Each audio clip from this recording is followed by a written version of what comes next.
Makita po. Yes. Sige, let's start. Good afternoon, ma'am, and good afternoon, classmates. My concept paper, the proposed title is a study exploring the possibility of lessening local substance abuse cases through heightened involvement of pharmacy organizations in Davao City. So background of the study, pharmacists are healthcare providers actively involved in lessening the adverse effects of substance abuse on the health systems, society, and their profession. Should also be a support system to other healthcare providers whose physical or mental impairments are caused by abuse of illegal substances. Center on addiction, 90% of drug or alcohol abuse disorders start during a person's teenage years. Most of those who abused opioids gained access to these drugs through their peers and family members. Drug abuse in the country. The drug problem in the country has reached epidemic proportions with almost 2 million estimated drug users. So the research question is, can the activities promoted by pharmacists and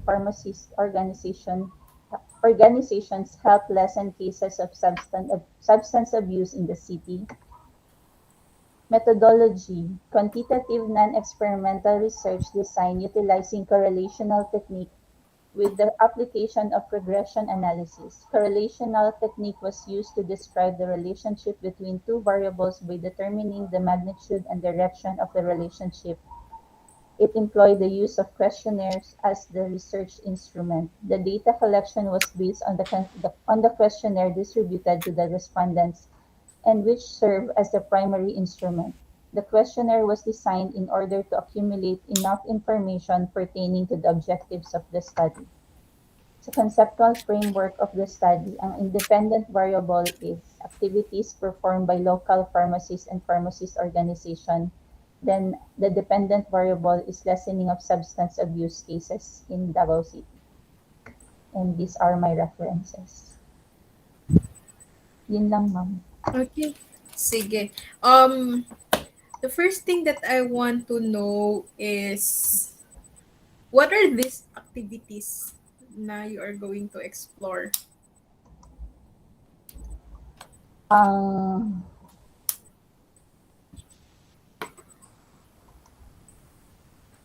kung ay ano pong ay yung paano ko sila ay ang question Yeah, oo. parang what is the role of pharmacists in battling substance abuse?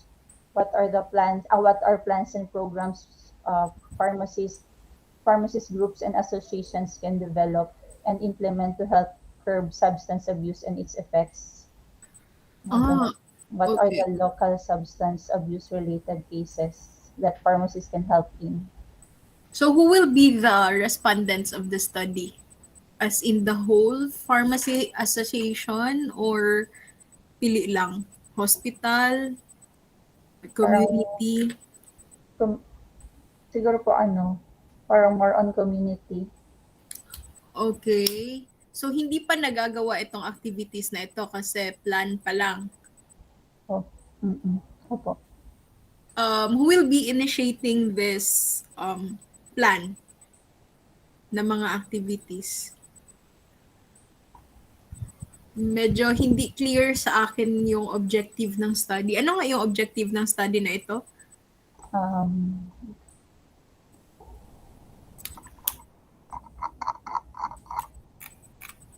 You want to Objective,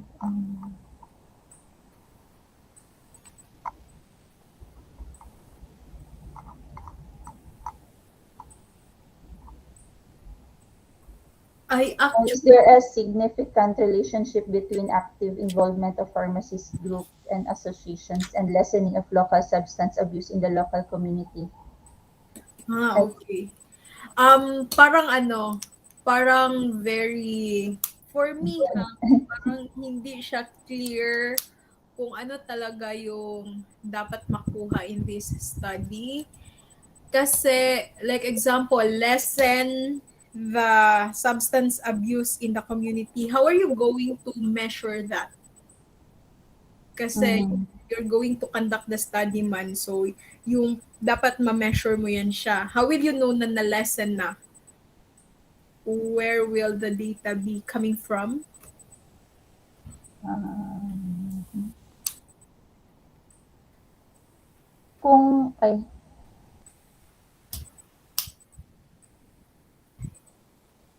Siguro ay sa working with, ay, ano po? ay ano 'yun? Ano 'yun? Saan manggagaling yung data? Pero parang mahirap. Pero working with local authorities. Ay, mga Ah, prescription monitoring programs. okay. Operation. Parang parang mahirap, no? Para nga. For Ay, me, parang ano um, siya? Parang malawak sa i-study. Ano yeah, siguro I suggest for um, this concept paper para hindi ka mahirapan, ano, descriptive study lang siya. Purely this quantitative descriptive study of the role of pharmacist in, what was that again? In the ano, um, yung substance abuse in the community. So you will have to make questionnaire whether maghahanap ka sa literatures kung ano ba dapat yung role ng pharmacist sa pag, ano bang correct na term dyan? Pag-lessen or pag-eliminate sa substance abuse in the kung community. anong content nung Yan yung nakalagay dapat sa questionnaire mo. And then, i-check mo na lang kung alin doon yung ginagawa ng mga pharmacists so far. Para yung mga recommendations at the end of the study will be the strengthening of the roles kung pinapractice na siya currently, and kung yung mga roles na sinali mo dun sa questionnaire mo, yun yung magiging parang another recommendation na i-implement para makatulong. Kasi kung ganito yung title ng study, this one is so palitan ang title, ma'am, no? really Study. not clear. Yeah, this is really not clear. Ano Mm. ba dapat ang role ng pharmacist based on the literatures you have gathered Um, para ma-prevent ang substance abuse?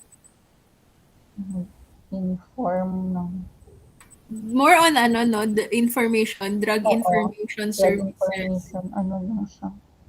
Ah, okay. So, dun ka siguro magfo-focus. Siguro I suggest the title will be Role of Pharmacist, or you can specify Role of Community Pharmacist in Preventing Substance Abuse in the Role. community. So, I think yun.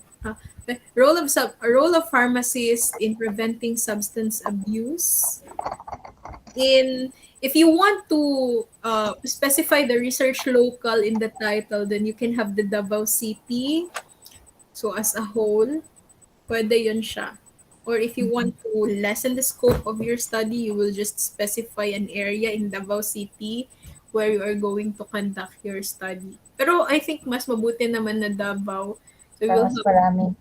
you will have more respondents. Tatanungin natin yung mga pharmacist na ang gagawin mo sa study na ito, you will be looking at literatures kung ano ba dapat talaga ang role ng pharmacist to um, prevent substance abuse.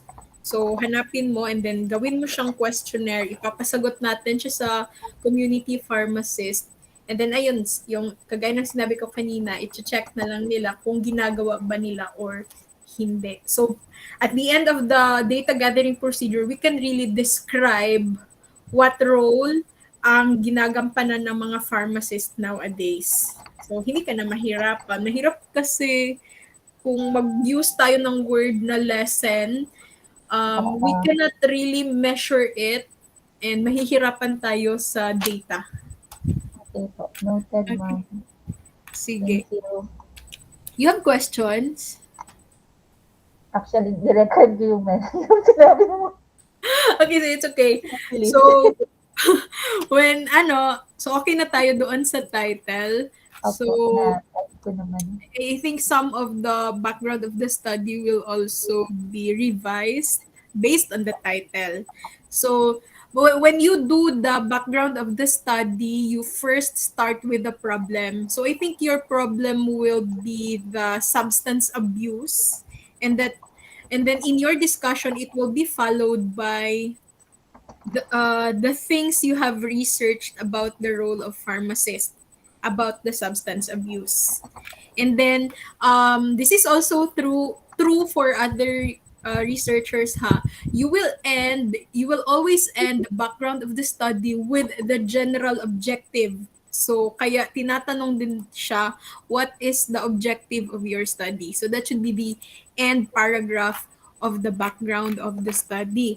Now for the research question or the research problem, this should be itong number 4 mo, research problem. No need na itong research problem, diretso tayo sa research questions. So, ang research questions, ang isasalin natin dyan are, first, you have to repeat the general statement of the problem or the aim of the study. So, for example, you want the researcher aims to determine the role of the community pharmacist in preventing substance abuse in the community. Tapos after that, that will be the general statement and then it will be followed by sub-question. So we will break down the general statement into sub-questions. Like number 1, you may most of the descriptive study starts with the question about the demographic profile of the respondents. So, the demographic profile will be in terms of the age, or kung ano pa yung mga profile na you need to establish in your study. Age, sex, depende sa inyo ha, how many years they are in the service na kung community pharmacist yung respondents. And then it will be followed by questions related to the general aim or the general statement. So, pwede kang magtanong na what are the roles of the pharmacist um, sa prevention sa substance abuse in the community. So, Mhm. yun lang. Kasi purely descriptive siya. Or you may add last question if you want to differentiate, for example, the roles and the demographic profile. Meron bang pagkaiba yung ginagawa ng mga lalaki at mga babaeng pharmacist to contribute sa pag-prevent ng substance abuse, or pwede ding other demographic profiles, for example sa age, may kaibahan ba yung mga bata at matatanda sa kanilang ginagawa na role to contribute in the prevention. So yun yung mga pwede nating questions na i-ask in the research question. So, nasundan pa to. Opo. Nasundan pa to siya, no? Again, yun yung mga pwede, possible natin na questions na i-ask sa ganito na research ha, na research problem. So hindi tayo maglalagay ng question in the research problem that we cannot answer in the data na magagather natin. So everything, for example, if you are making a questionnaire, so everything should be in the questionnaire kung tinanong mo siya in the research problem. So sa methodology, so kung wala kang question about the relationship, so hindi tayo mag-correlational. Kung ang question natin is more on the difference, we are comparing like the practices or the roles of the male and the female pharmacist, it will be called a non-experimental quantitative non-experimental descriptive research, pero specifically it will be a comparative research siya. Kung ang Mhm. question natin ay is there a significant difference. But if the question in the research problem is there a significant relationship, that's the time mag-correlation na Correlational. tayo. Okay? So you can do the purposive sampling. Yeah, kasi it is dependent in the selection of the researcher, whether ikaw na bahala kung meron kang set of criteria, then tama itong purposive na sampling. Gagamit lang tayo ng purposive pag may criteria tayo. Like for example, gusto lang talaga natin community pharmacist working sa saan na lugar, and kung may iba ka pang criteria na isi-set in the selection of your respondents, then tama talaga yung purposive. Pero if you are just doing random, you are going to do random sampling where you will be giving equal chances to all the members of the population to be selected in the study, then it's more of a random sampling. Kung igugrupo natin siya and then random pa rin yung ibang sampling technique. So, pero itong sampling technique, wala akong problema nito. It will be the discretion of the researcher kung ano yung gagamitin na sampling technique. So sa data gathering process, I have no problem with this also. But you have to be clear kung sino yung gagawa ng questionnaire.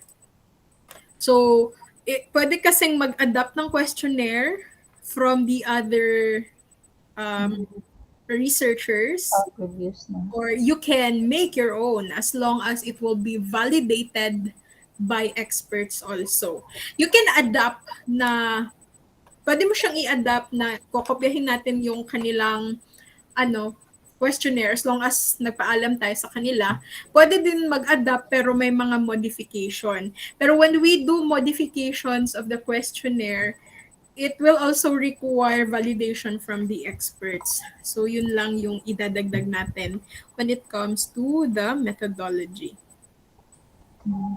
Okay, questions?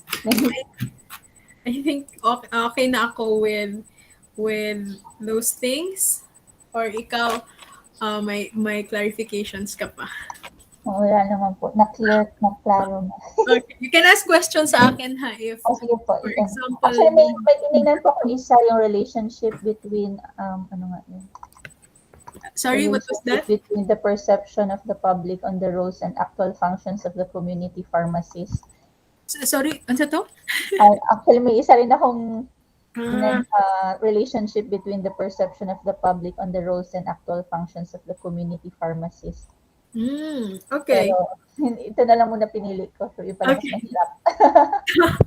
Sige, so far, okay na ako nitong sinubmit mo. May mga modifications lang tayo in the paper. So, for example, you want to pursue this study someday when you enroll in research and thesis writing, may backup, may paper ka na pwedeng i-present sa kanila, and then i-add na lang later on kung may recommendations pa yung mga mapipili na panel or reactors next time. Kasi first year pa lang naman kayo, you will have at least 2 years, 1.5 year more para makomplete ang ACADS and then mag-enroll for the research and thesis writing. So, pwedeng magbago pa, pero so far, sige, ito muna. Ayusin lang natin para alam nyo next time na pag i-require na kayo nila, example nila Doc Eva na mag-submit ng concept paper, alam nyo yung gagawin niyo. Okay? Sige. Okay, thank you. Let's move on. Who wants to present? Sige, yes, Miss Camille. Go. Hi ma'am, good afternoon po. Good afternoon. Present na po ako. Okay, sige, go.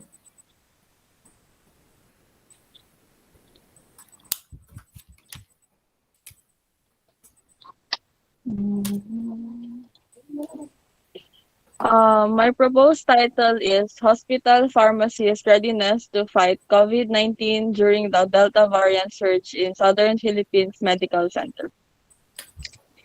So the research problem, September marked the start of the COVID-19 surge, and daily case rates have hit the highest levels since the start of the pandemic, and the health department warned the trend could continue. The country recorded 14,216 new infections, taking the total caseload to just over 2 million, with 33,533 deaths in the country of 110 million people. To combat the spread of coronavirus, the government has identified COVID-19 hospitals. In Davao City, the only hospital that is allowed to accept COVID-19 patients is the Southern Philippines Medical Center. The role of hospital pharmacists during the pandemic is also overlooked by the public. Alongside ICU nurses, physicians, and respiratory therapists, hospital pharmacists contribute to COVID-19 management protocols by participating in inpatient rounds, ensuring sufficient medication supply to support ICU beds while managing critical drug shortages through the implementation of conservation strategies and sourcing alternatives. So the research questions, what are the practices done by the hospital pharmacists of Southern Philippines Medical Center during the surge of the Delta variant? What is the level of knowledge of the hospital pharmacists regarding COVID Delta variant? Methodology. This will be a descriptive, cross-sectional observational study and will be based on survey. The voluntary survey will be carried out by the licensed hospital pharmacists working in Southern Philippines Medical Center to minimize interview risks as well as lockdown restrictions. A snowball sampling method will be used as an approach to the survey using online Google Forms. The survey will be distributed via social applications like Facebook, and all invited participants will be above 18 years of age. Licensed pharmacists practicing in other hospitals were excluded from this survey, and the participants will be given questionnaires regarding their level of awareness and preparedness during the surge of the COVID Delta variant. And this study will focus from the month of September until October 2021 only. Yan po, ma'am.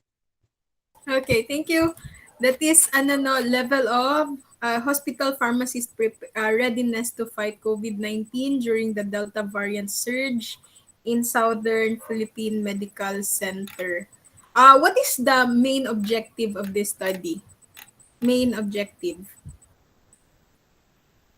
Yung objective ng study, ma'am, is parang i-categorize po yung awareness or knowledge po ng mga hospital pharmacists by the time na nagkaroon ng surge, kasi iba kasi yung impact nung surge kaysa nung start po ng COVID-19. Okay. Sige.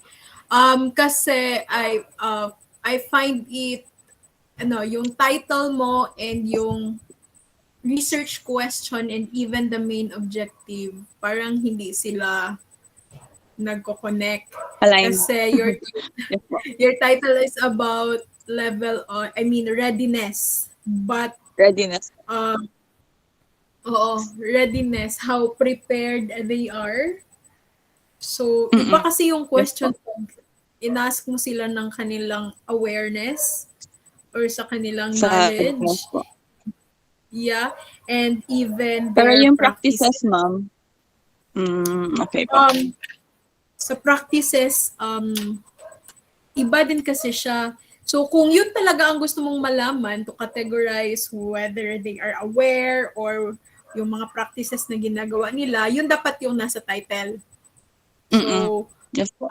yung I suggest yung title mo will become, what was that again? Practices and then knowledge.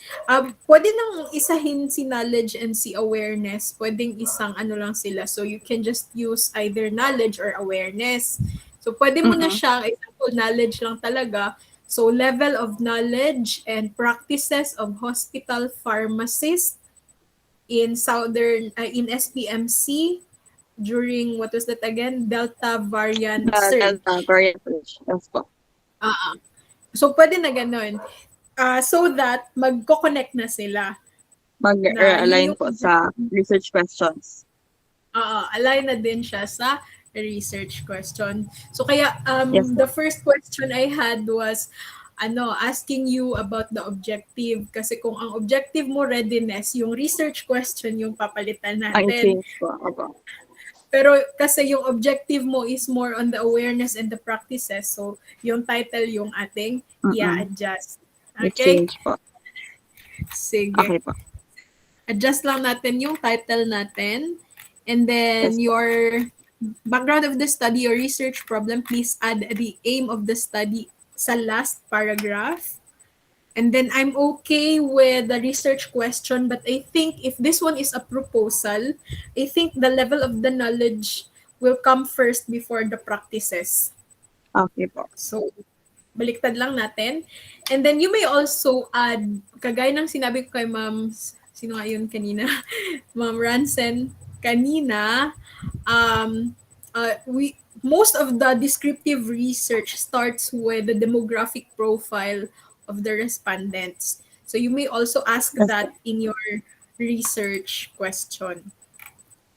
And then, Yes. actually, aside from that, so ano na yung demographic profile, level of knowledge, and then level of practice, or the practices they do.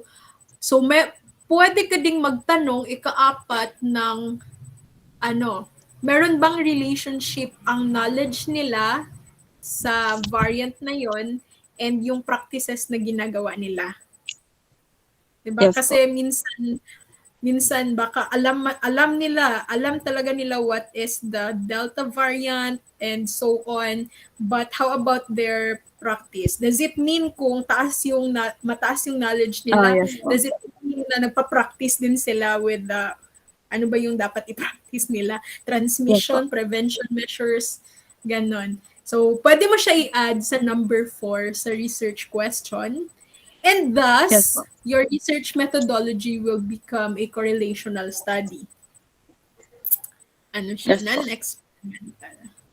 Non-experimental siya na ano, descriptive correlational study. Yes Yung po. sa ibang nakalagay dito, snowball sampling. Bakit snowball? Kasi mag-a-ask ka lang kung sino yung may kakilala. Ganon.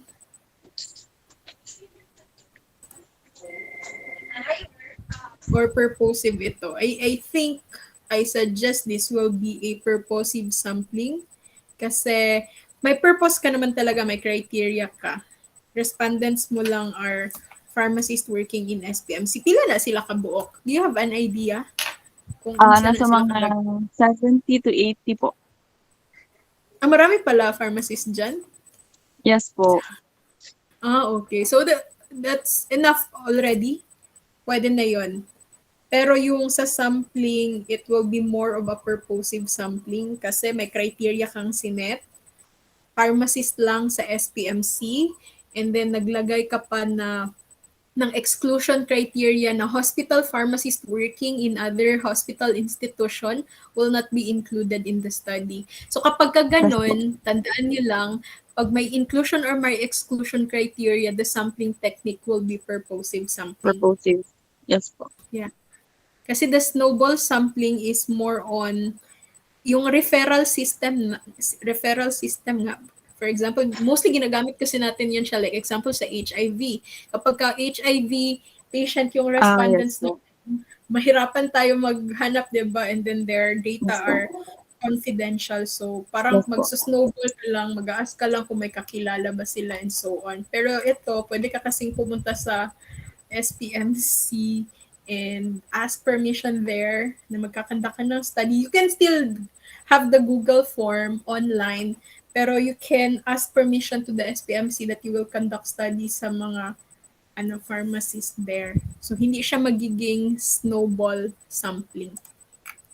Ayan Yes po, lang, ma'am. questions or Ma'am, ulitin ko clarifications. lang ma'am ha, yung sa first research problem, yung sabi mo i-add yung title sa bottom, Sa yun ba yun? Tama bottom, ba? sa last, i-add ang objective sa study. Ay, objective po.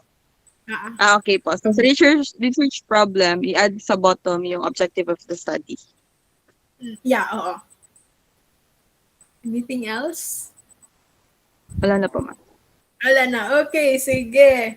Thank you. So, who would like to Thank you, go ma'am. next? Okay. So, I hope I have clarified some of your questions. Yes, it's Jenny. You want to present next? You can do Good it. afternoon, Good ma'am. afternoon. Sige, go.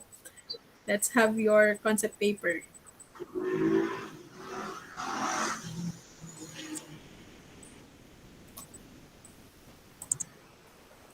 Good afternoon, classmates. Good afternoon, ma'am. So my proposal is impact of COVID-19 pandemic on the mental health of pharmacists in hospital setting, a cross-sectional study.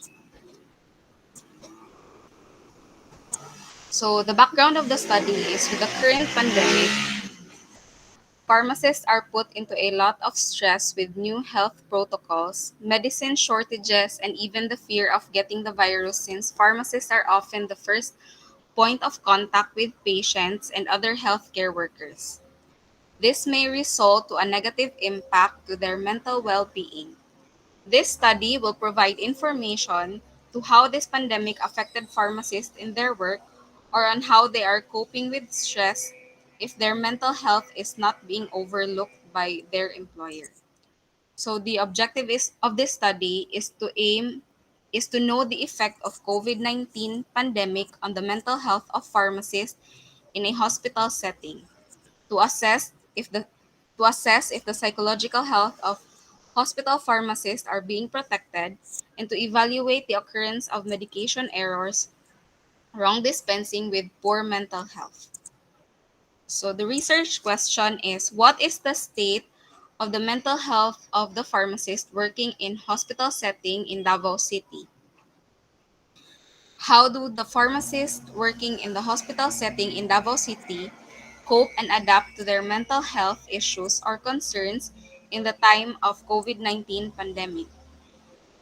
Third is how does COVID-19 pandemic affect the mental health of pharmacists working in hospital setting in Davao City?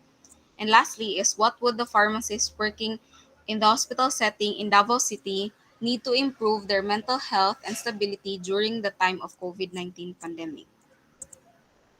So the methodology of this study is a cross-sectional web-based study. So this study will be guided by cross-sectional web-based study conducted on hospital pharmacists in Davao City. So the participants in this type of study are selected based on particular variables of interest. So our participants or respondents in this study are hospital pharmacists in Davao City po.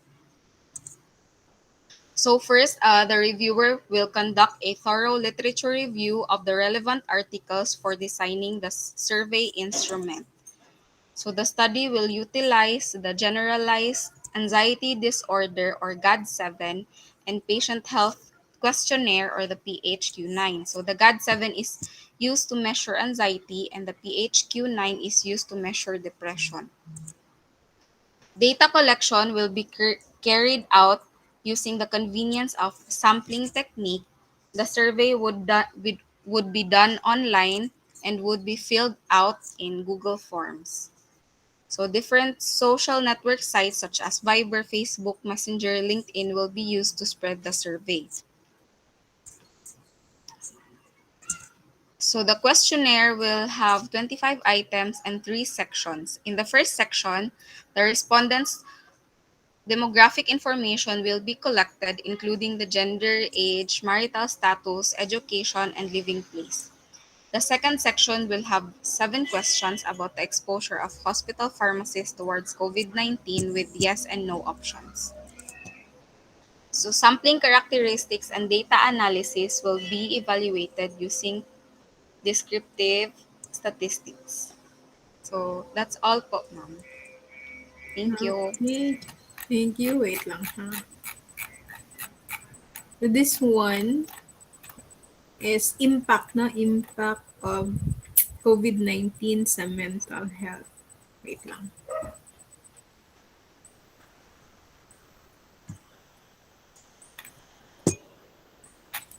Okay. Sige. You may omit the a cross-sectional study in the title. Okay po, ma'am. Uh, Sige that's po. the first one. And then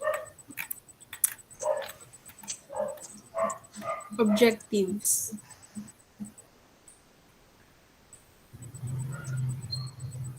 Um, you have number two objective to assess if the physiological health of hospital pharmacist is being protected.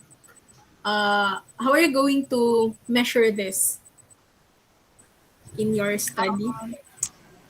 Siguro ma'am, i-include siya sa questionnaire ma'am if ano po ang support ng kung asan sila na hospital, kung anong support na binigay ng hospital po sa kanila during this time of the pandemic. Okay, that's more of the mental health, ha?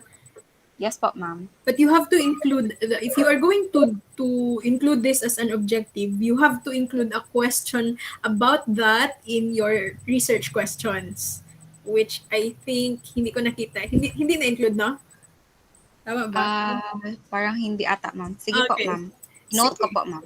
So if that is included in your objective, you have to ask that one also in the statement of the problem. Kasi you Okay. cannot include a question in the questionnaire if it is not asked in the research questions or the statement of the problem. So yun lang yung yung tandaan ninyo. Okay po. And then you also have here another objective to evaluate the occurrence of medication errors or wrong dispensing with poor mental health. Was this included also? So, Sa questions, wala sad, no? Wala sad ma'am. Okay. Si ma'am Sige. will include po ma'am. Okay, marami ka na research questions. Um, Need ba siya tanggalan na lang ma'am para mas okay. specific? Sige, ganito. Actually, it's up to you kasi you are going to make your own parameters and your objective. So that is the reason why ang iba, isang general objective lang talaga. Kasi baka marami ka na masyadong data, mahihirapan ka na. So kung, for example, ipupursue mo itong study na ito in your thesis writing, you have to be clear. Ano ba talaga ang gusto kong kunin? Impact lang ba talaga ng mental health? Ay impact lang talaga ng COVID-19 sa mental health or gusto mo ring malaman talaga yung protection na binibigay ng employer for them? Or gusto mo din malaman kung um, meron bang yung effect niya sa work. Kasi iba kasi yung impact ni COVID-19 sa mental health and then iba pa yung effect ni mental health doon sa work. So, parang maraming masyadong Marami na parameters na siya. Sige yun. po. Bitaw ma'am, murag na jud. Okay. So, you Okay have po, to be noted po ma'am. clear in your Yes po ma'am. objectives. Yun na Okay lang po. muna yung gagawin mo.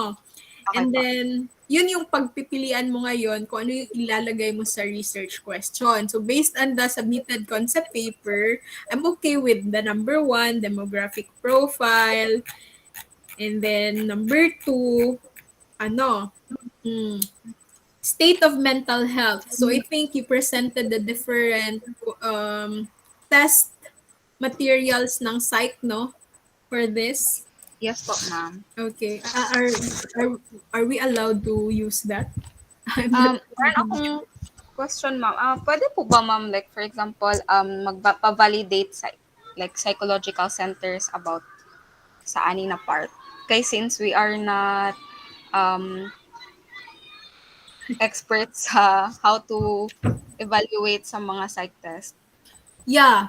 So if you're going to pursue this study, you really have to work hand in hand with either a psychometrician kasi Mm-mm. psychometrician naman ang nag-a-administer ng test and sila yung naglalagay ng parang sa result, parang interpretation. Opo. So pwede din naman. Possible siya ma'am. Yeah, oo. Pero yun siguro yung gastos mo here Po. kasi you need to work with them para ma-push lang talaga ito. If next time gusto mo pa siyang i-push. Pero okay, I'm okay with this study. Okay. Itong questions number 2 Yes po ma'am. and number 3, I think parehas lang sila, no? Parang mental health. Ayun lang muna yung question mo. Itong number 2, okay na ito. What is the state of the mental health? Itong number 3, how does COVID-19 affect the mental health? Parang kadugtong na siya ng number 2. Okay ma'am. Sige po Okay. ma'am. Iisa mo itong number 2 and number 3. Okay po. Tapos, may question ka sa coping mechanism nila. Tama? Ay, yes po, ma'am. Okay, that's another objective of the study, right? If you want, kasi iba yung gusto mo lang tingnan yung impact ng COVID-19 sa mental health, iba din yung gusto mong malaman yung kanilang parang coping strategies. Will you include that pa? The coping strategies? Um, i isipin ko pa, ma'am, kasi parang marami na pala siya. Mag-focus na lang siguro ako sa isa, ma'am, yung impact na lang po siguro para mas specific siya po. Mm. Kasi, actually personally when I was parang nagsa-start making researches, that is also my problem. Marami akong gustong gawin, gustong malaman, parang nilalagay ko siya sa isang research that I was also told dati na, uy, isa-isa lang. Isa-isa lang kaya medyo mahirap. Mahirap kung pagsabay-sabayin natin silang lahat.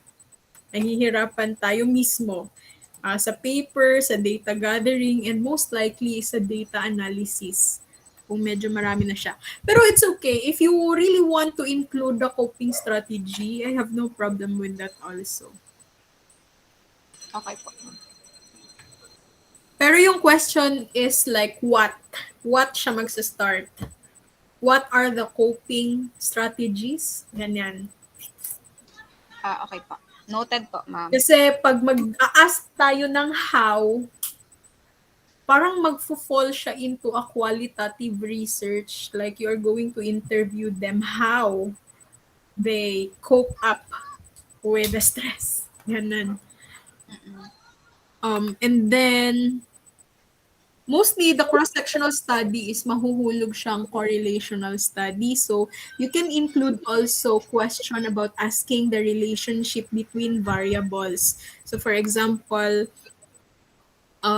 meron bang correlation yung demographic profile sa state of the mental health of the pharmacist? So, pwedeng ganon. Okay po, ma'am. Para may inferential statistics ka. Kasi kapag wala kang question asking about significant difference or significant relationship, what lang siya lahat, descriptive statistics lang yon, ibibigay mo lang yung mean and then yung standard deviation. And kung sa masters yan na thesis, parang hindi sila mag-a-accept yan. So we will have a higher level than that by placing in the study a question na maa-analyze ng inferential statistics. Okay po, ma'am. Okay? Noted po. Sige. So, sa methodology, I'm okay with this. Just add that this will be a quantitative descriptive correlational study. Yes po, ma'am. Feeling ko pa nasa paper, ma'am. Hindi ko lang nalagay sa... Okay. Apo. Sige. Pero I think I heard you saying that the sampling technique will be convenient sampling, no? Convenient sampling. That's another type Convenient of sampling sampling po. technique. Okay? Pero I have no problem with that. Kung wala ka namang isa-set na criteria, inclusion and exclusion criteria in the respondents of your study, all you just want to do is to give the questionnaire to whoever is available during that time, then okay lang yung convenient sampling. So, Okay, ma'am. di ba pag convenient sampling naman, kung pagpunta mo doon, kung sino lang yung nag-duty, yun lang yung ibibigyan mo ng questionnaire. So, Yes po, ma'am. it's up to you pa rin. Pero it's okay. Okay? Questions? Yun lang po, ma'am. Yung sa psych lang. Pero na-answer na, ma'am. Okay na po. Sige. So, thank you. I think Thank you, that's it ma'am. for your paper. Let's move on. Who wants to go next? Yes, Sheena? Sige. Yes po, ma'am. Okay, sige, go. Allow me to share my screen po. Okay.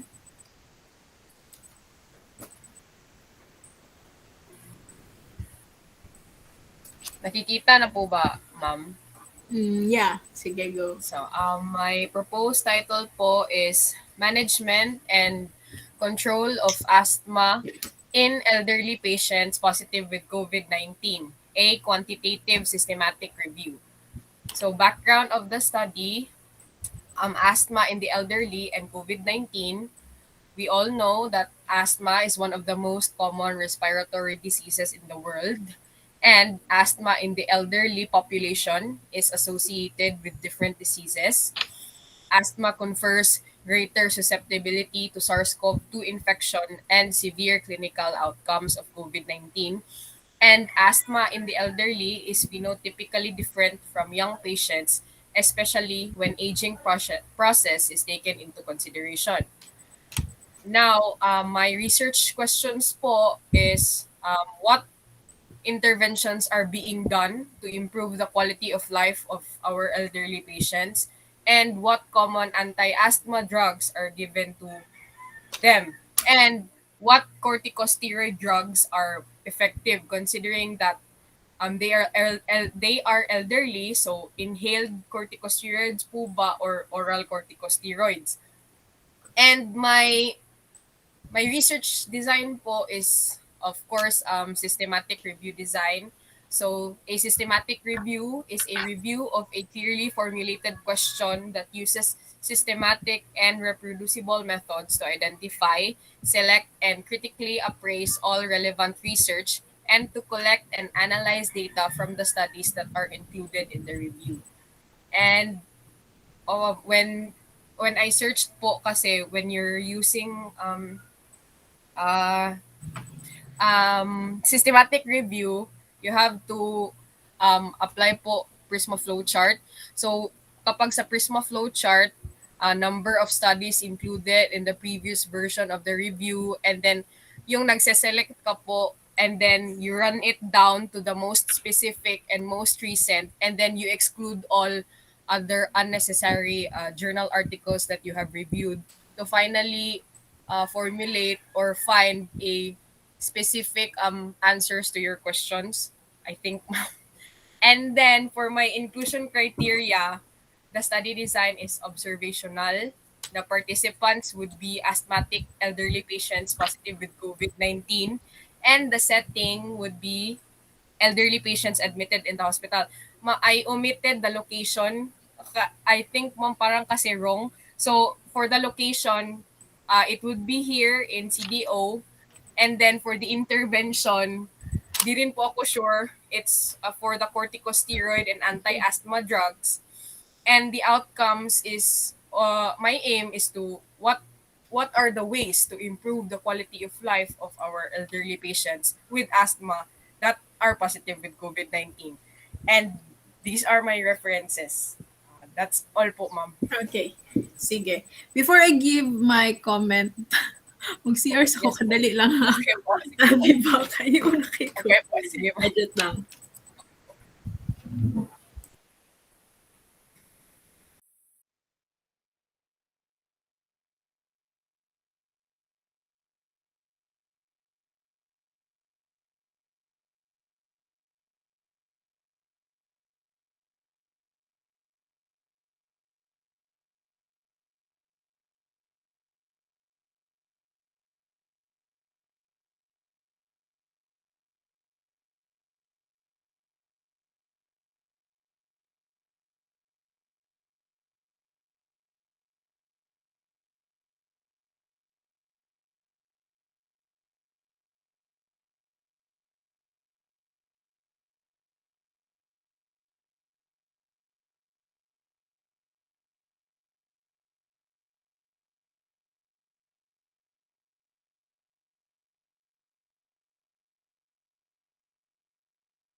Okay. Sige, let us continue. Yes po, ma'am. Ganito, systematic review.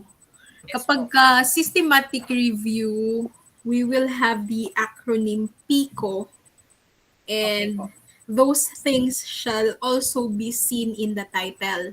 So what do you mean by PICO? PICO is the patient or the group of patient that you are going to study. Okay So po. I think na-identify mo naman yon sa title mo. Opo. Um, Yes po. okay, asthma. Asthmatic elderly patients now positive with COVID-19. Yes Okay, po. that's the P. And then I is the intervention. So in systematic review, you really have to specify that one. So meaning you really have to specify what medication are you Okay. going to review. Okay po. So, ang ibig sabihin nun, you are going to choose a specific drug or even a specific pharmacologic class. Like, for example, beta agonist or anticholinergic ba, ganon, or Opo. corticosteroids, or Opo. combination. So, depende na sa'yo kung ano yung So ma'am, di dapat dalawa, dapat isa lang. So I have to choose between corticosteroids lang or ganun lang po. yeah, the corticosteroid will be in the C. Okay, di ba? PICO. So, Okay po. C is comparison. So, Okay. you are going to choose the main intervention. So, for Ah, example, salbutamol. So, that's the main intervention. So, you will look for studies using salbutamol for elderlies na positive for COVID-19 na asthmatic. And then, i-compare mo siya doon sa gumamit ng whatever you want to choose for the ah, comparison. okay po. Sige po. Okay. So sa comparison mo, it can be corticosteroid or it can even be combination, 'di ba? We have combination of long-acting beta agonist and corticosteroids. So Opo. alin ba yung may difference ba sila? So ganun, let's see. And then O is the outcome. Okay. So outcome should be very specific. Um, kasi kung quality of life, meron ba Med tayong, kasi medyo broad. quanti ito, di ba? Even in Yes your po. title, you place quantitative. Yeah, yes po. Meron ba tayong parang numerical data for that? Kung meron, it's Um, okay. may nabasa po ako. Ano Pero, nakalagay doon? ma'am, Ano nakalagay sa outcome nila? pero di rin po kasi ako sure kasi parang hindi po talaga na numerical na Mm, data. okay. Hindi po, oh. Kasi Ah, quality nga po talaga siya. Di po okay. quantity. Pero so, how am I going to change it, the outcome po? Yun din po. Di rin po kasi ako sure sa outcome. I think it can be most of the time ha kasi kung diabetes we have the blood sugar, we have the quantitative data for that. But for asthmatic since we cannot really measure the Yes, yes bronchioles, po. I think it will be more on the mortality rate, Okay. Sige po. Noted diba? po. So Mortality rate. you may do initial search if we have a lot of studies conducted with the use of salbutamol for asthmatic patients, for example only. And then, meron bang study sa mortality rate nila? Actually, ma'am, marami po akong nakita ng mga mortality rate studies. Okay. Sige. Yes po. Para magkaroon ka ng quantitative na data, ayun. Okay po. Sige Ay, po. oo. Yan lang yung naiisip ko so far for asthma. Kasi parang wala na tayong Okay. mini-measure na iba, right? Yes po. Mortality. Mahirap po kasi lungs. Yeah, oo. I think mortality rate yung magiging outcome mo dyan. Okay po. Sige po. Noted So, po. you may revise your title based on the PICO. Okay po. That's Sige how po. we do the systematic review. I Okay po. hope na-clarify yan siya. Okay po. What else? For the research question, you can only have one research question. Okay. for Sige po. for the SRMA, systematic review, and that will also revolve around PICO. So, Okay. Okay po. Okay. Yes po. sige. No, Yeah. klaro na po siya. Okay po. Sige. Sa methodology, I have no problem with that. You will just have to do initial searching for literatures from the different websites, and then we will have appraisal of these literatures based on the inclusion and exclusion criteria.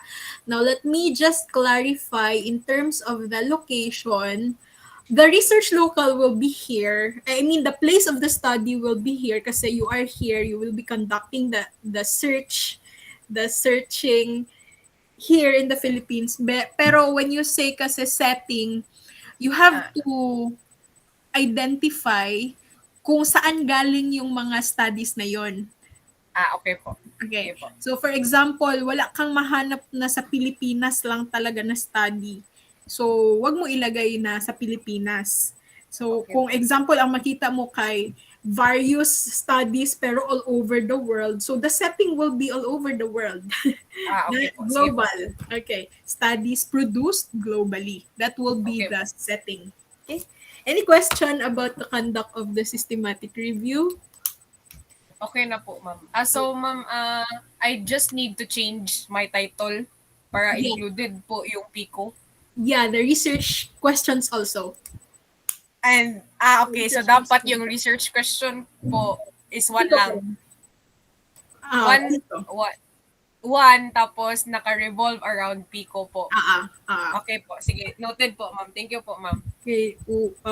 If I may, I don't know. I gave you a copy of my no Yes po. systematic review Yes. na study. Pero I think that was not my final paper. Yes po. So, tingnan ko if I still have a copy of my final concept paper, which I presented last time.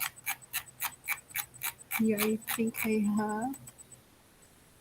So, eto. Let me share the screen. Do I do that again? Sorry, I'm not really. Ayan. Can you see it? Yes po, ma'am. Okay, so if you look at my research question, I only have one research question and that Okay po. revolves around my PICO. Okay po. And my Klaro na po, ma'am. Sige, may Ma'am, PICO please. there was hospitalized COVID-19 patients with diabetes mellitus. My intervention is metformin. The comparison is insulin. And then lowering of blood glucose level is the outcome. Okay po. Ganun Clear siya. na po, ma'am. Thank you po, ma'am. Sige. Okay po. Thank you, I ma'am. hope everyone is also listening kasi baka pagdating pala ng panahon gusto niyong mag-conduct ng systematic review na study. Okay? Wala na. Okay na tayo? Yes, Jan? ma'am. Thank you, ma'am. Okay. Sige. Let us move on. Who wants to go? Kakatulog na po ako, ma'am. Thank you, ma'am. Actually, I really want it to be by section sa presentation kasi mahirap masyado yung parang lahat kayo, parang 51 kayo lahat. So, mabuti na lang hindi siya natuloy na you will be presenting to everybody and we will have like reactors na i-invite. Dito muna tayo, practice muna tayo sa class before kayo mag-move on doon sa public forum. Sige, sino sunod? Ah, tatlo kasi yung... Ako po, ma'am. Sige, go. Sige, go, go. I will present my screen po. Okay.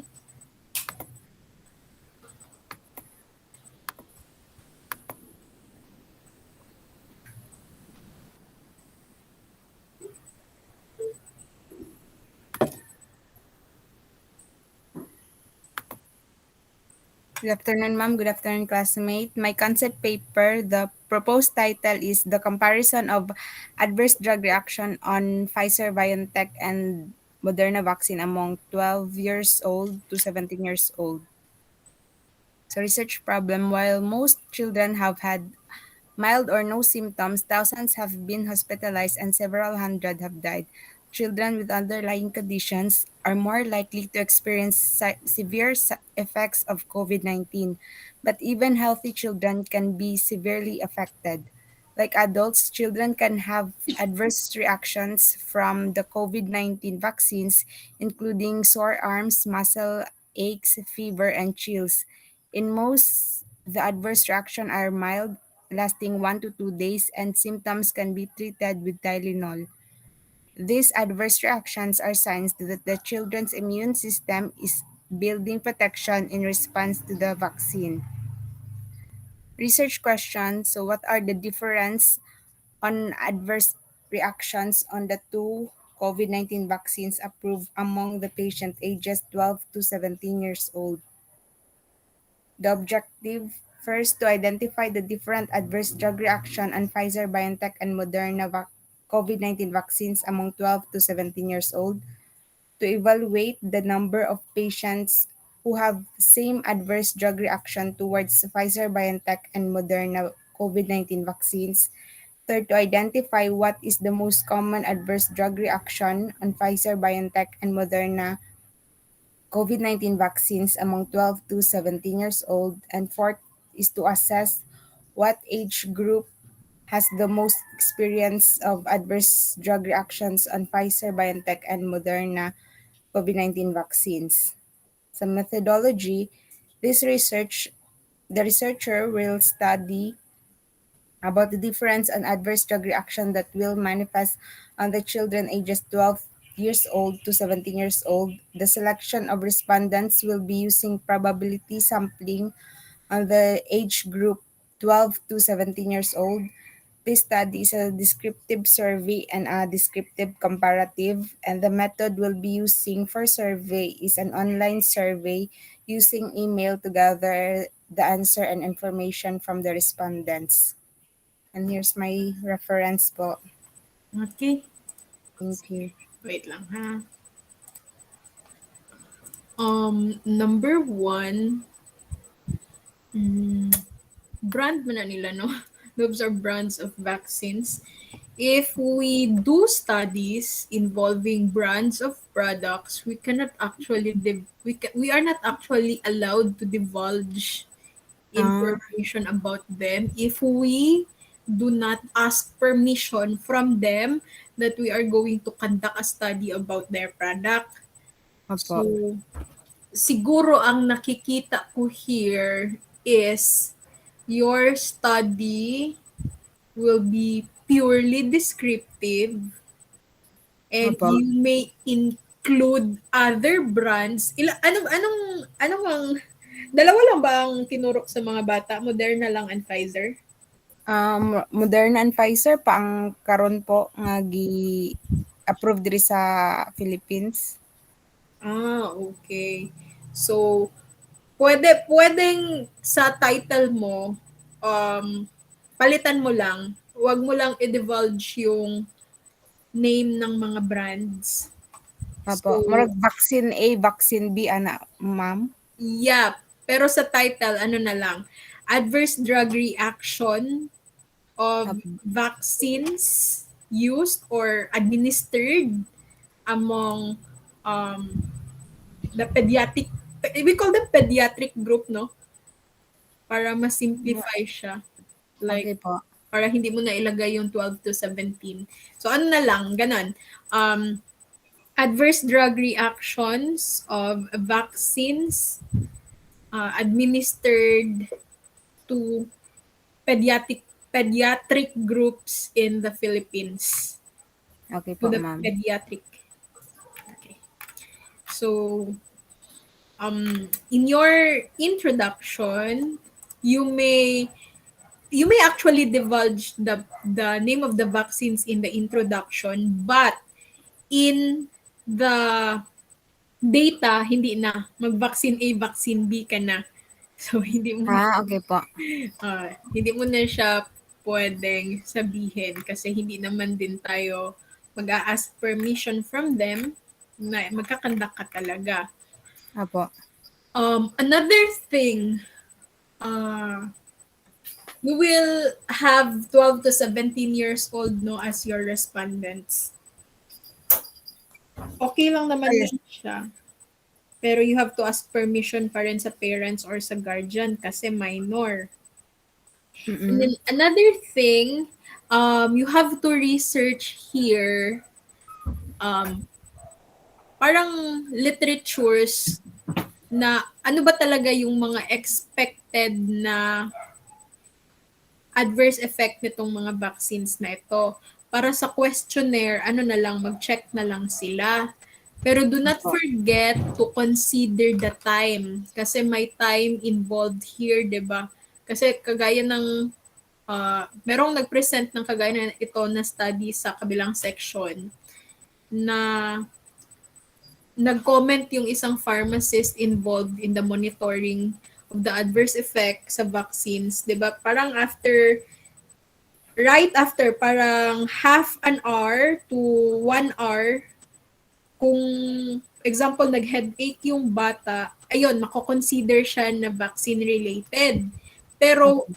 if they experienced something beyond the 1 hour, hindi na daw siya tatanggapin na adverse effect ng vaccine. So ingon nako ma'am nga murag state nako nga within 1 hour lang. Pero you have to back it up with literatures.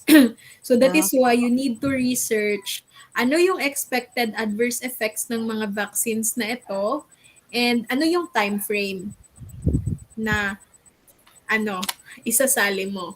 Kasi pwede ka namang mag-add kung sabi sa mga literatures after 1 hour lang, doon mo pa, doon siya mako-consider as adverse effect. Pero kung gusto mo talagang isali, how about beyond the 1 hour? Example, after an hour and up to 24 hours, pwede mo naman din siyang isali pero i-separate mo siya na discussion. So it's Okay up to po. you. Pero you have to search. Atong na-research nako ma'am dito nako siya ibutang sa research problem na po. Mm. Okay About po ma'am. about these vaccines. So that's the thing na gagawin mo your title, your research problem. The research question is more on ano na lang. Kagaya kasi descriptive study pa rin ito. So demographic profile pa rin ang number 1. Tapos number 2, pwede ka nang mag-ask, what are the adverse effects experienced by the pediatric group na binigyan ng vaccine A and vaccine B. Tapos kung difference kasi, parang mahihirapan tayo magkuha ng difference neto. Hindi, since dalawa lang siya, how are we going to? Parang both na lang po na vaccines yung kung unsa na lang ang adverse drug reaction nilang duha po. Inadto na lang ang sa study. Yeah, parang mahirapan tayo mag-compare. Okay po. Mm-mm. So far, yan na lang muna. Siguro kung makikita ko ang questionnaire mo, since hindi mo pa rin naman siya gagawin pa ngayon kasi concept paper pa lang. Pero kung ipupursue mo itong study next time, if makikita ko ang questionnaire mo, maybe I can suggest question and paano natin kukunin yung difference nilang dalawa. Pero so far, dyan ka na lang muna. Hanggang dyan ka na lang muna sa parang descriptive lang siya na study na you will just have to describe the differences nila.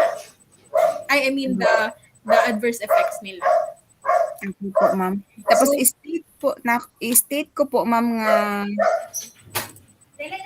katong sa survey good ma'am, ibutang pa nako nga mag-ask of permission sa parents. yeah. Okay po. Okay. Anything else? Sorry, saba mong iro. Okay. Yung objectives ko, ma'am, okay lang man po, ma'am. Okay, wait lang. Wait lang, ha?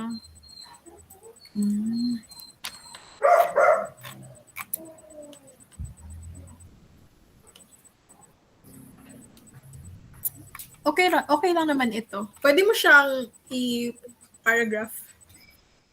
Okay Paragraph po, 1. ma'am. Okay po. Anything else? Asa basta sa tanan nga uban na part po dili magamit og brand name except lang dito sa research problem, ma'am, 'no? Ah, ah. Ah, ah. Sige po. Thank you, ma'am. Okay.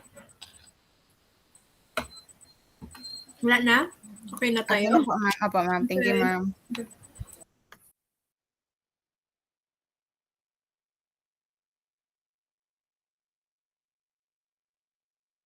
Wait lang ha, give me 2 minutes.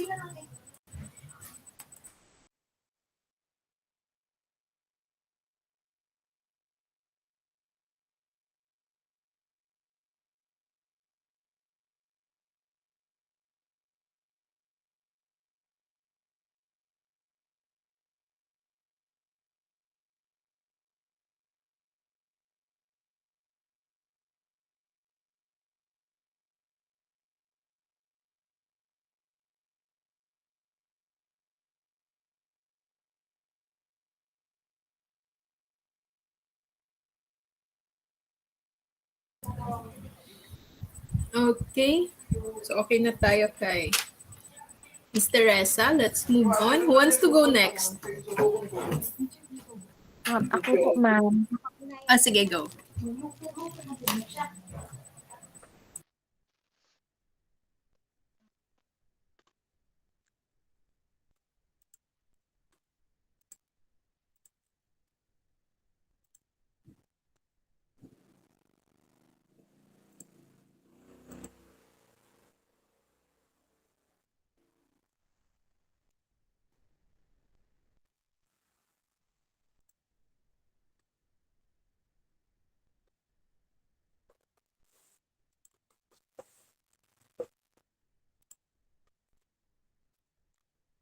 So good afternoon everyone. Ang napili ko na title for the concept paper kay the effectiveness of text message to improve medication adherence in patients with hypertension in an outpatient setting in Davao City. So for the background of the study, first, hypertension is the leading cause of cardiovascular disease and premature death worldwide. So second, it is a major modifiable risk factor for cardiovascular disease and can be controlled with appropriate medication. And non-adherence to medication is thought to be a major impediment to achieve optimum outcomes in chronic illness. And integrating electronic health is a promising step in the direction of achieving better medication safety, treatment, and health outcomes. So, for for the research question, do text messages improve medication adherence in patients with hypertension? So, for the research design, this descriptive study will include one single center randomized controlled trial to assess the impact of text message reminds on adherence to medications in patients with hypertension and are taking hypertensive medications for more than a month in Davao City. So potential study subjects will be evaluated for inclusion and exclusion criteria, given written informed consent, and are randomized in a 1:1 ratio to either intervention or usual care control. So patients will be randomized to the intervention arm in the medication adherence trial, receive an automated text message once per day at the time they are prescribed to take their medication. So the text message will not contain any personal or pharmacologic information. So for the inclusion criteria, so the study design, randomized controlled trial, participants, patients with hypertension, and are taking hypertensive medications for more than a month, setting, outpatient setting, intervention model, parallel assignment. And so for these are the references po. Okay, wait lang ha. Ay, I'm reviewing I was looking for the research question. Walang research question sa submission. Bale, ano lang po, ma'am, yun lang po if effective ba ang text message sa medication adherence ng patient. This one is automated. Doon po din, yun po din iniisip ko, ma'am. If automated ba siya or hindi. Will you be connecting to a certain pharmacy for this? Yes po, yan po yung plano ko, ma'am. Okay. And then you will identify people who are hypertensive with Yes, medication. yes po, ma'am. So how are you going to do this? Paano Bale, mo masasabing effective siya? uh, bale, plan ko, ma'am, bawa after ilang weeks na pag-text sa kanila, parang i-follow up sila, then ipa-answer sila ng questionnaire. Okay. Tapos, yung sa questionnaire, parang may nakita kasi akong na ano, ma'am, medication adherence scale. Ni Morisky yata yun, something ganun. Tapos Okay. nakalagay doon kung paano sa i-rate. Mm-mm. Okay. Sige. Wait lang. Wait lang. Let me check. So you will have two groups for this. Those who will not receive the text message Yes, and those na control lang. Ay, those na makaka-receive. yes po.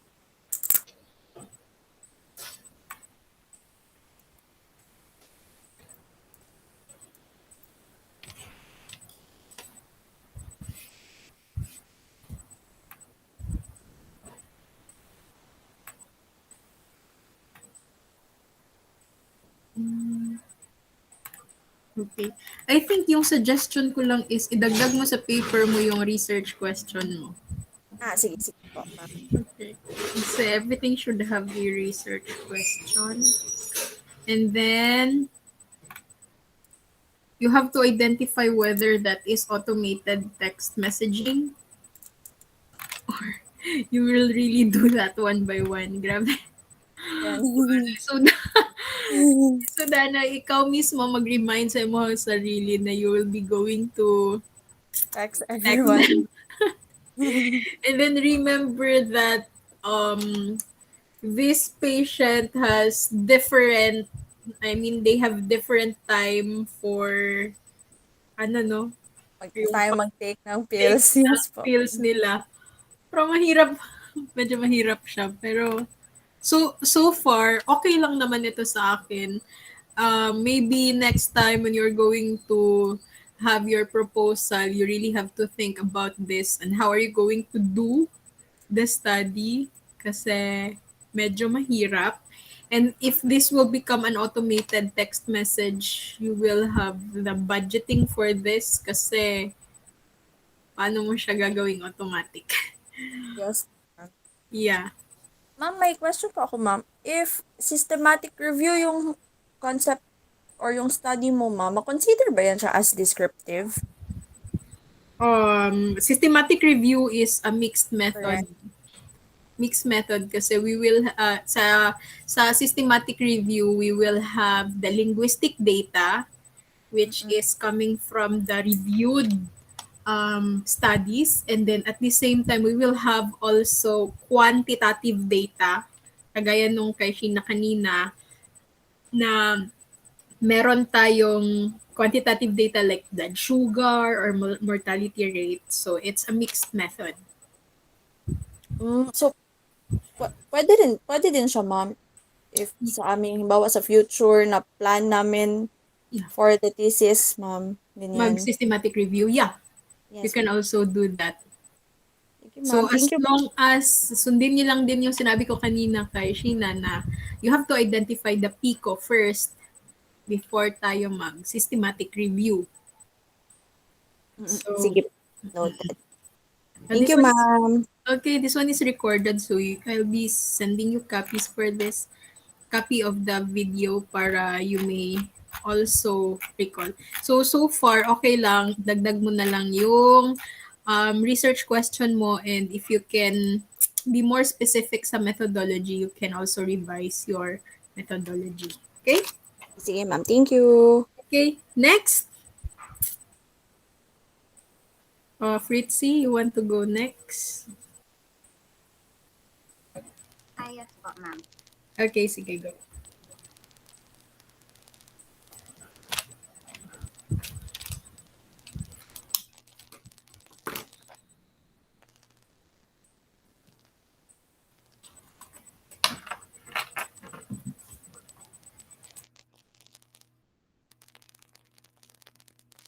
Is it visible na po, ma'am? Okay, sige, go. Okay, good afternoon, ma'am. Good afternoon, classmates. So, the proposed title of my concept paper is Incidence of Adverse Drug Reactions Among Three Private Hospitals in Iloilo City. Adverse drug reaction, or ADR, is a noxious and unintended response to a medicine at doses normally used in man. It can happen in all settings where healthcare is provided, and ADR is a significant cause of hospital admission that contributes to patient morbidity and as well as pressure on the healthcare system. It affects the length of stay in the hospital that leads to increased healthcare costs. So this ADR will continue to be a significant healthcare concern. Factors in developing ADR are extremes of age, gender, polypharmacy, and genetics. So according to Alomar in the year 2014, significant attention to these factors may aid in the prevention of undesirable drug effects. The objective and significance of the study are as follows. This study aims to determine the demographics of patients affected with ADR. It also aims to determine the implicated drugs and their outcome. This study will be useful for clinicians to know the patient group having higher risk to develop ADR, so medical interventions can be performed to prevent or reduce the occurrence of ADR. And this will also be useful to pharmacists to provide appropriate patient counseling and precaution. Research questions. Among the three private hospitals in Iloilo City, what drug classification has the highest number of reported ADR? What gender has the highest number of reported ADR? What age group has the highest number of reported ADR? And lastly, what is the prevalent outcome of the reported ADR? For the methodology, this research will be a retrospective study to examine the ADRs reported in three private hospitals. The researcher purposefully sampled the three private hospitals for the availability of the data required to accomplish the study. The scope of the study will cover from January 2017 to December 2019. The timeframe chosen is prior to the COVID-19 virus being prevalent in the country because implemented lockdowns and safety protocols, access to healthcare was limited, and this may have affected the detection and reporting of ADR. The researcher will request access to the reported ADR database of each hospital. The database is filed and recorded by the assigned pharmacovigilance officer of the institution using a standard ADR form provided by the FDA, so the content of the ADR report will be uniform. The researcher will then compile and record the following informations: the age, the implicated drug, gender, and outcome. The researcher will then classify the information gathered according to the categories. Data will be categorized as follows. First is drug classification, for example, antibiotics, NSAIDs, or contrast media. The gender, male or female. For the age group, pediatric patients, adult, and geriatric. And lastly, the outcome. What did the patient recover? Did the patient experience prolonged hospitalization, or the patient died. So with the gathered data, the researcher will be able to answer the research questions. And these are my references. That's all po, ma'am. Okay, Thank thank you. So this one is an epidemiological study, pero retrospective siya. Sige. Yeah, I understood your study very well. And I have no problem so far with the title. I'm okay with that. It's a research problem also. For the research questions, I'm also okay with this since this one is epidemiological study. This is more of a descriptive study. Sa methodology, okay lang din ako. Pero yung talagang iniisip ko is whether the hospitals will really give you a copy. Okay lang sa kanila yun, no? So far. I'll ask permission po if i-conduct na po, ma'am. Okay. Sige. So, I'm okay with the paper, with the concept paper, with the presentation. Yun na lang, kung magkakanda ka na, the problem lies now into whether these documents will be accessible for you or not. Or since they are going to report that to FDA, then maybe you can access the file sa FDA na mismo. So, yun na lang. So far, wala akong question. Ikaw, do you have questions? Um, I, Wala? kung okay na po ba, ma'am, na ano, nung parang masyadong simple yung wala namang requirements sa ano, parang masyadong simple lang po yung concept paper, ma'am. Yeah, it's okay. This one still is under the quantitative study kasi you will still have your quantitative data for this. Pero if, for example, you will pursue this study and the panelists will find this as very simple, maybe they can add something for this. Maybe the scope will be ano, ipalawak pa ang scope ani basig dili lang ni three hospitals. Depende during that time to improve the level a little bit higher. Sige po, ma'am. Thank you po. Okay, sige. Thank you. So are we done with Miss Fritzy? Let's move on. Who wants to go next? Dalawa na lang pala. Yes, Regisa. How do you pronounce your name?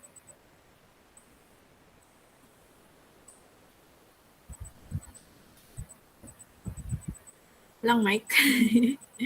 Are you talking? Wala akong marinig.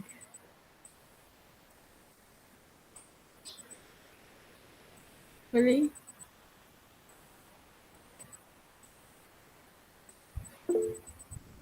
Wala, dili ka madunggan.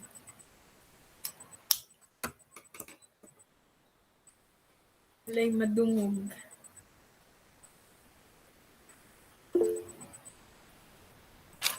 Okay, sige.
Okay na?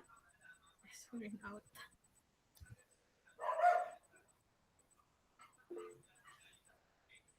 Okay. Sige. Dalawa na lang man kayo. Miss Ayman na lang muna. Okay po, ma'am. How do I pronounce your name, gani? Sorry. Ayman po. Okay, sige.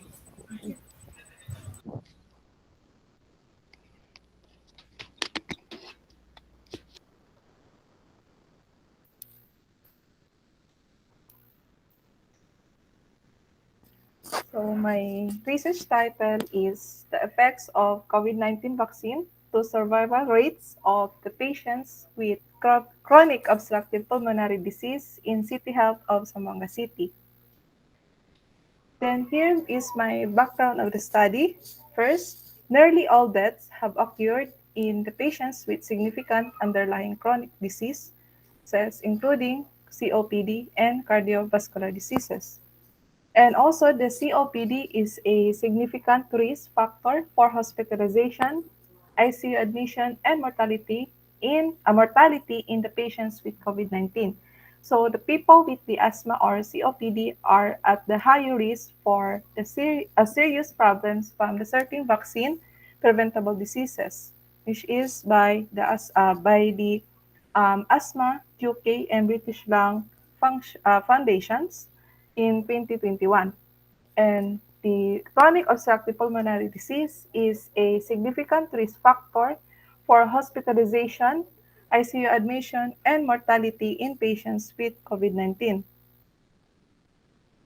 Then we have here in the COVID-19 vaccine, the background study.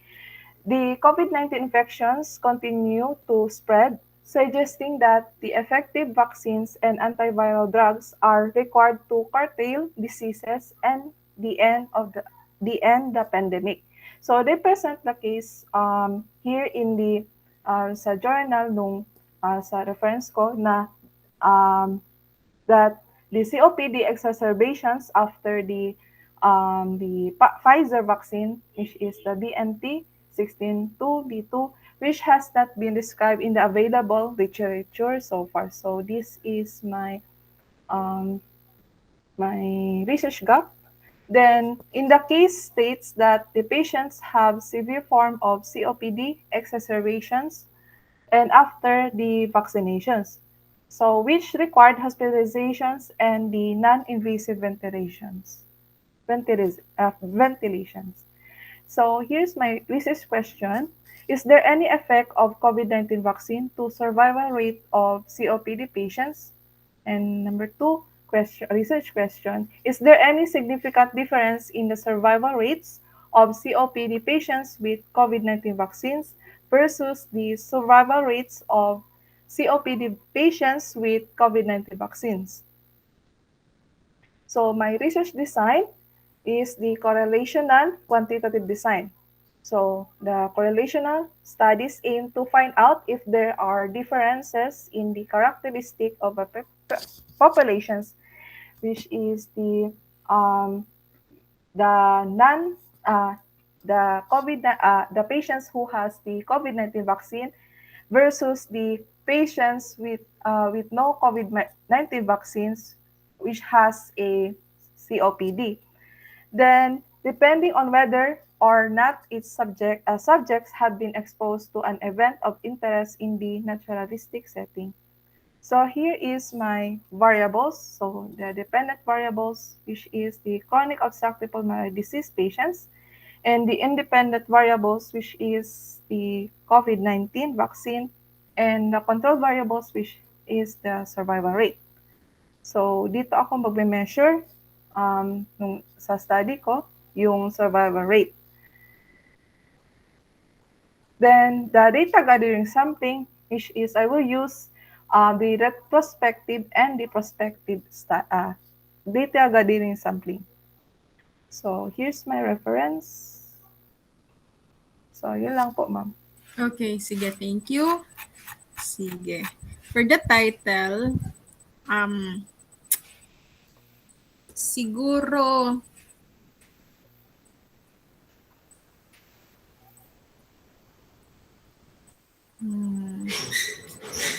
Tanggalin na lang natin yung effect of COVID-19 vaccines. You can actually start with survival rate. Survival rate of vaccinated um, versus unvaccinated COVID-19 patients with chronic obstructive pulmonary diseases. Pwede siguro ganun na lang to simplify it. Nakuha man yun, no? Survival rate. Sige. Tapos, again, the last paragraph of the research problem should talk about the objective or the objectives of the study. So, ano nga yung objective ng study na ito? Your objective is to aim that if there's any significant difference in the survival rates of COPD patients without COVID-19 vaccine, pati yung survival rates ng COPD patients with the COVID-19 vaccines. Okay. Dapat COVID-19 positive sila, no?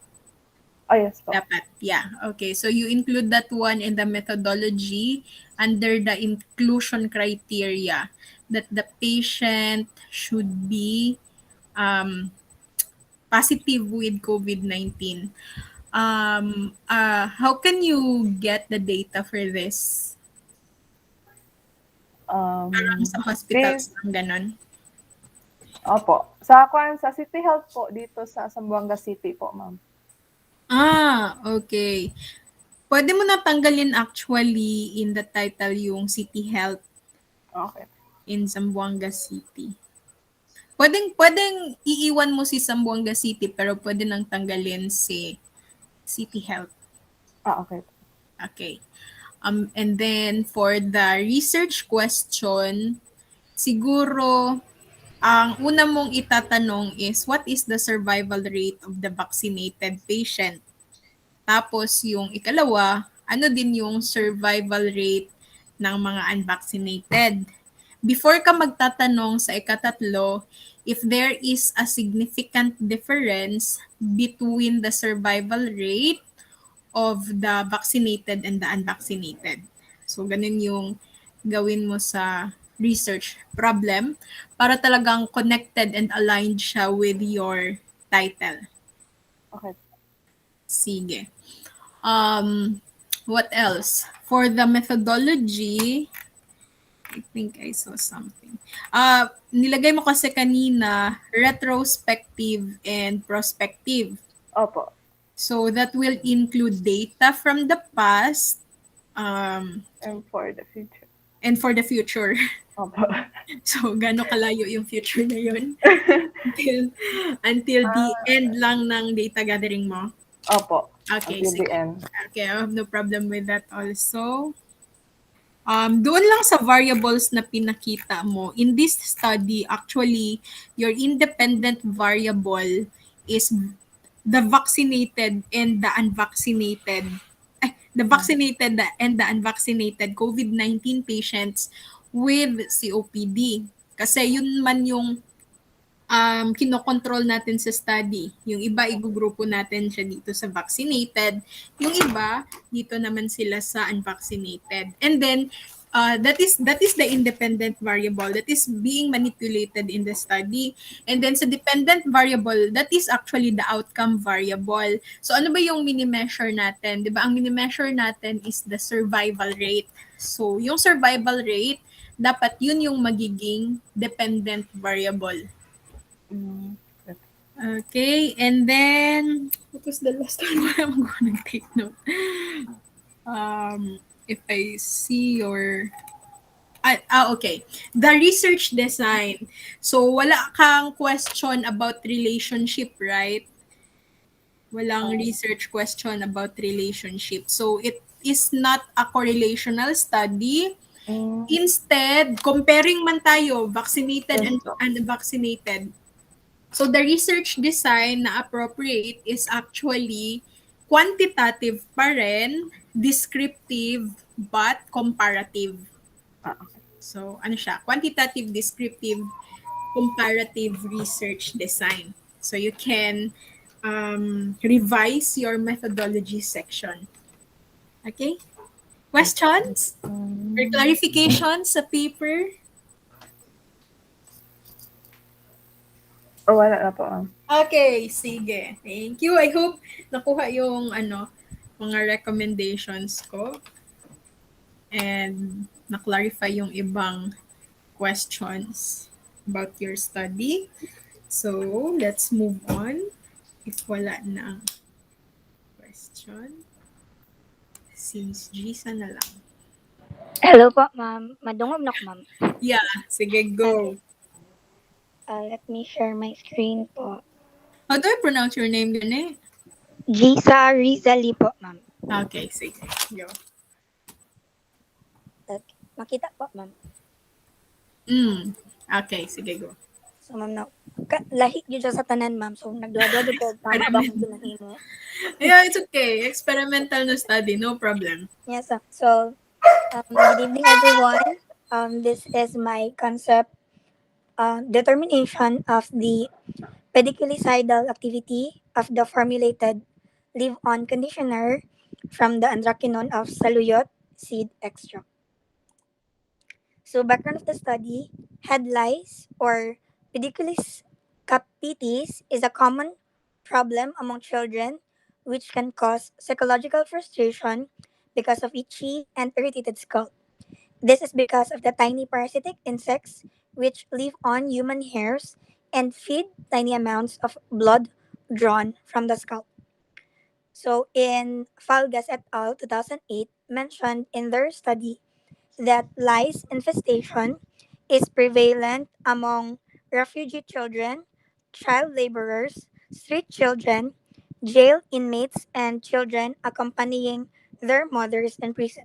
Socioeconomic status can be an indicator of the magnitude of lice infestation, which includes hygienic status and overcrowding as specific determinants.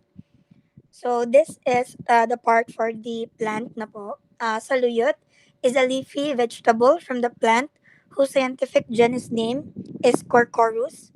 Saluyot is a popular vegetable in the Ilocos region in the northern part of the island of Luzon.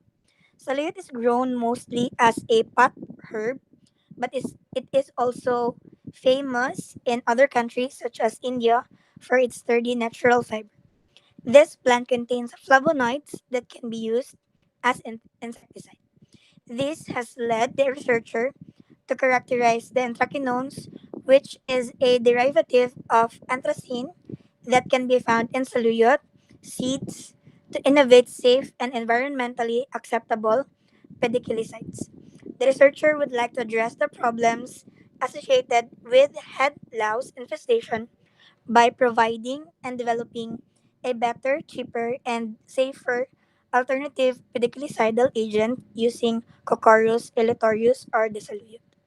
So the research questions are: first, what are the functional groups present in saluyot seeds?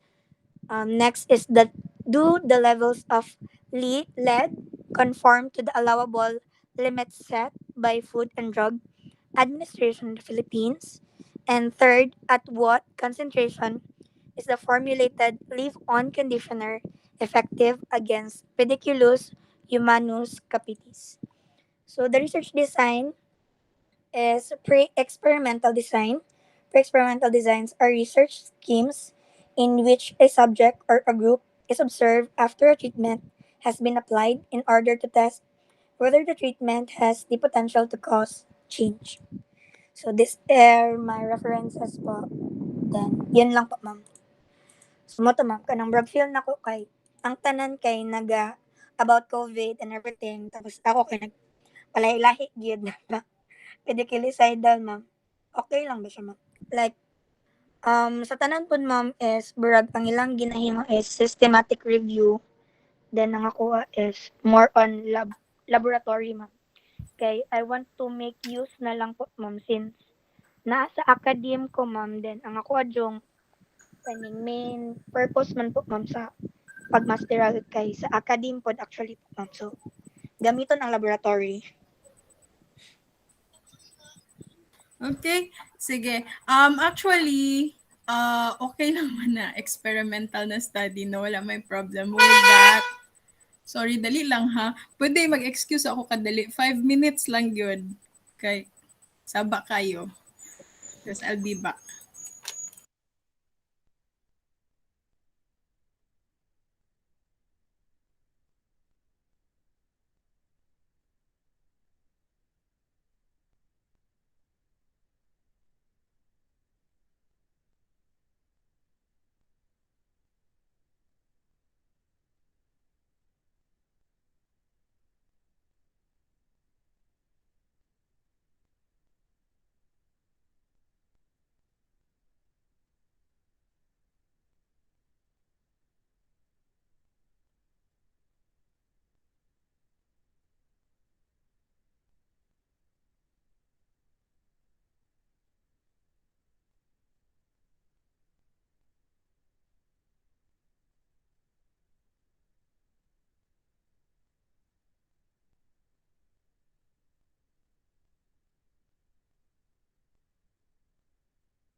Okay, sorry for the interruption. Where was I again? Daghan kay samok sa world. Okay. Okay lang, experimental study. But my question is, you included anthraquinone in the title. So, are you going to extract the anthraquinone? Yes po, ma'am. Bale, sa Burag A-Phyto, mag-phytochemical screening, then po siguro sa saluyot seed extract po mismo. So, you're going to do the phytochemical screening, but you are going to extract and isolate the anthraquinone. Yes po, ma'am. Ah. So, how are you going to isolate the anthraquinone? Is that included in the methodology? Wala po na nag-i-apply actually, ma'am. Wala pa. Opo. So, hindi talaga extract ang gagamitin mo ha, but anthraquinone. Okay po, ma'am. Sige. Kasi yun yung difference. If nilagay mo lang dyan saluyot seed extract, the extract lang talaga ng saluyot. Okay. Pero kung nilagay mo kasi si anthraquinone, it means you are going to get the anthraquinone from the extract. Okay? Okay po. So that's the difference. So you have to think about that also if Okay po. you're really going to do the isolation. Pero lalagyan mo siya dyan ng additional na isolated anthraquinone from saluyot. Okay po. Pero ikaw na mag-decide niyan kung ano yung gagamitin mo. So that should actually be found in the research problem. Na, di ba, the problem is the head lice and that you are proposing that saluyot might be a potential pediculicidal.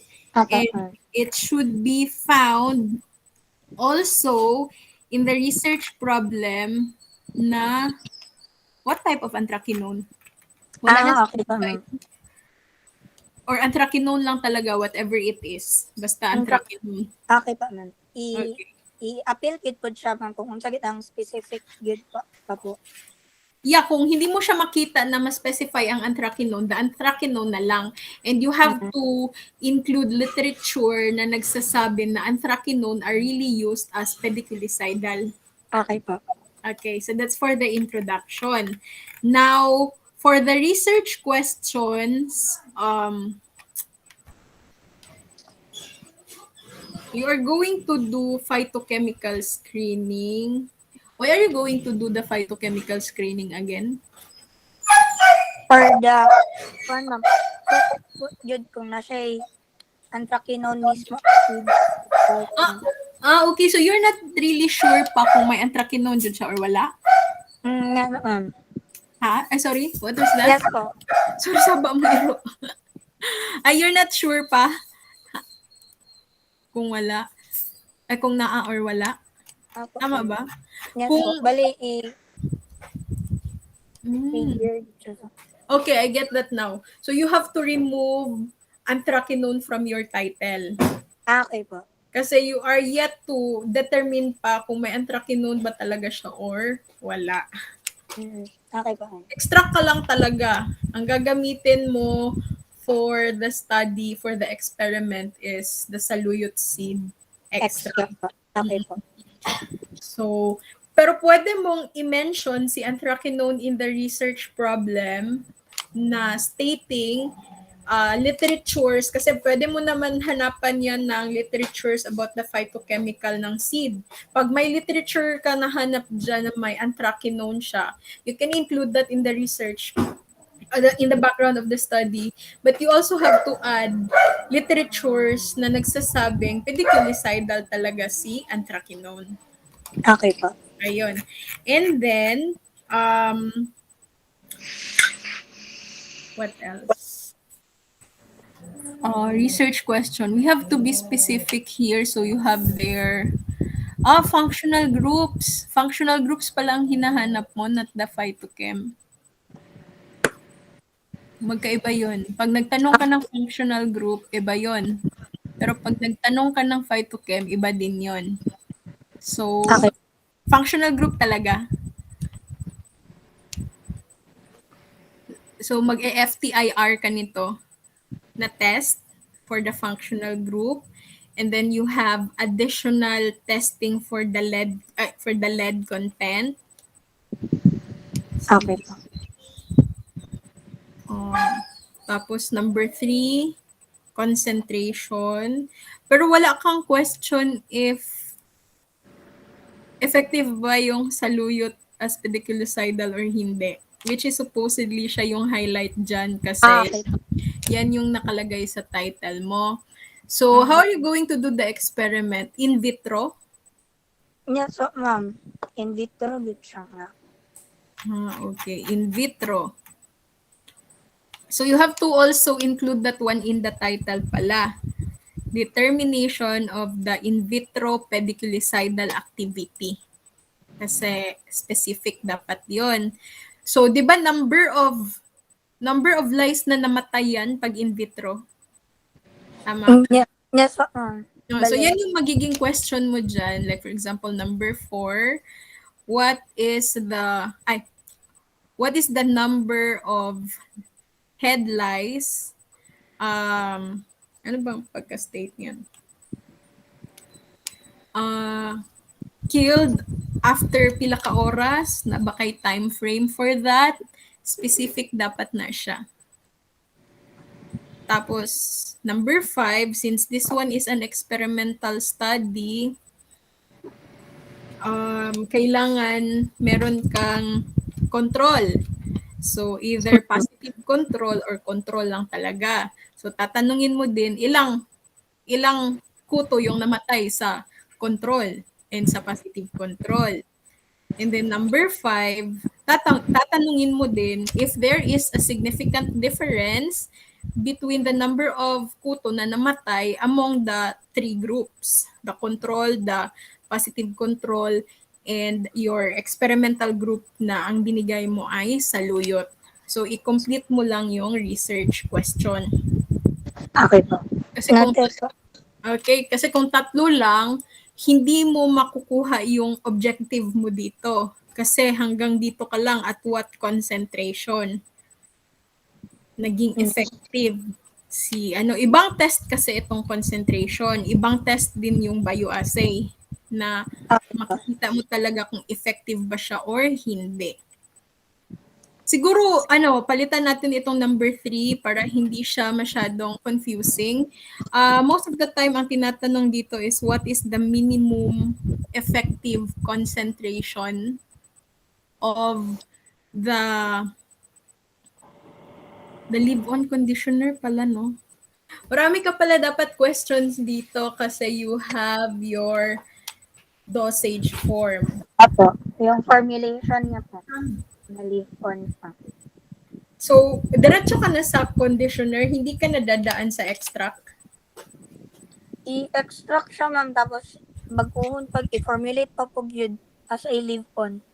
I mean, hindi mo iti-test si extract kung effective ba siya.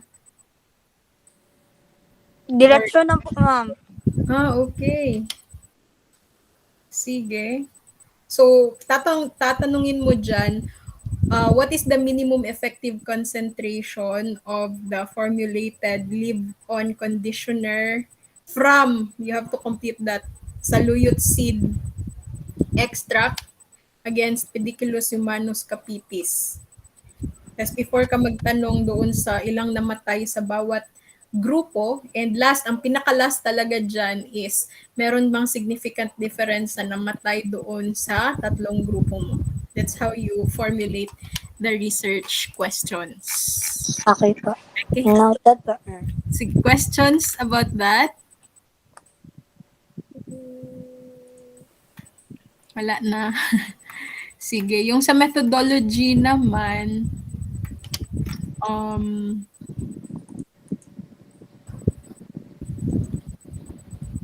pwede mo na tanggalin yung lies alis kasi, di ba, hindi tayo pwede maglagay ng brand name.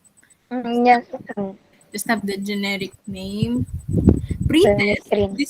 This is not actually a pre-test. This one is a post-test. Okay po.